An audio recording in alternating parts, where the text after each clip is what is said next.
Good day, students. Welcome to Cambridge Primary Mathematics Learners Book 4, Chapter 3, Part 1. In exercise 3.1, question 1, write the missing numbers. In first question, they have asked us 15 plus 29. This one is the simple one. So what is 15 plus 29? 44. Next, 35 minus 19 is 16. In part C, we have given a different kind of problem where we know what is equals, but we don't know the first figure. Whenever this is the situation, there's only one solution for it. What you can do is whatever is given to you, like in this situation, we have given minus 14 and plus 6. These are given to us. We can do just opposite of it. Minus 14 is given to us. We will add 14 in the answer. Just like this. 14 plus 8, it makes 22. See, 22 is the answer. In next question, 6 is positive. We will subtract it from 30. So 30 minus 6 is 24. Similarly, I expect E and F that you can do it by yourself. Write your answers in the comments box. In question 2, we have given 5 in a tens figure and 5 in a ones figure, which becomes 55.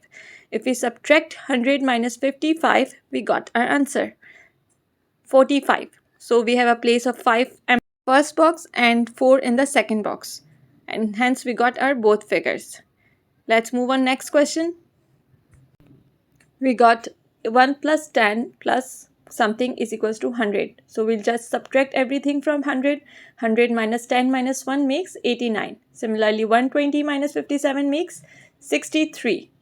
The rule is very simple. If you have given a positive number, subtract it from the other side, and if you have given a negative number, just add it to the other side.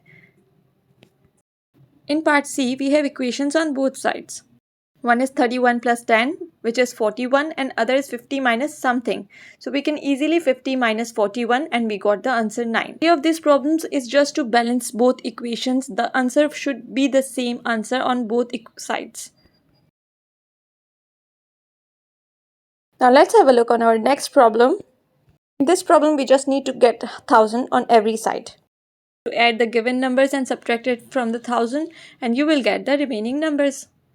If you haven't subscribed yet, please subscribe to follow and watch more videos.